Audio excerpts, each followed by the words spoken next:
ബൈക്കിൽ നിന്നും പാമ്പിനെ പിടികൂടി. തളിപ്പറമ്പ് മാർക്കറ്റ് റോഡിൽ ക്യാന്റീനു മുൻവശത്തെ സ്റ്റാളിലെ ജീവനക്കാരനായ അരിയിലെ റഷീദിന്റെ ബൈക്കിൽ നിന്നുമാണ് പാമ്പിനെ പിടികൂടിയത്.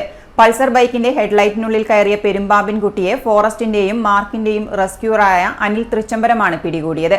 പാമ്പിനെ അതിന്റെ ആവാസ വ്യവസ്ഥയിൽ തന്നെ വിട്ടയച്ചു. ഏറെ പരിശ്രമത്തിനൊടുവിലാണ് പെരുമ്പാമ്പിൻകുട്ടിയെ പുറത്തെടുത്തത്. റഷീദ് ജോലി കഴിഞ്ഞ് വീട്ടിലേക്ക് പോകാനായി ബൈക്ക് എടുക്കാൻ ശ്രമിച്ചപ്പോഴാണ് പാർക്ക് ചെയ്ത വണ്ടിയുടെ മുകളിൽ നിന്നും തൊലി പൊഴിക്കുന്ന അവസ്ഥയിൽ പാമ്പിനെ കണ്ടെത്തിയത്. പാമ്പിനെ കണ്ട റഷീദ് പേടിക്കുകയും ചുറ്റുപാടുമുള്ള ആൾക്കാരെ വിളിച്ചുകൂട്ടുകയും ചെയ്തു.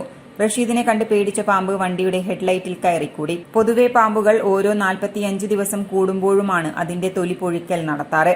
മുട്ട വിരിഞ്ഞു പുറത്തിറങ്ങിയ പാടുള്ള പാമ്പിൻ കുഞ്ഞുങ്ങൾ ആദ്യത്തെ 7 ദിവസം കൊണ്ട് തൊലി പൊഴിക്കുന്നത് കാണാറുണ്ട്. ആദ്യത്തെ തൊലി പൊഴിച്ചതിന് ശേഷം മാത്രമേ പൊതുവെ പാമ്പും കുഞ്ഞുങ്ങൾ ഭക്ഷണം എടുക്കാറുള്ളൂ.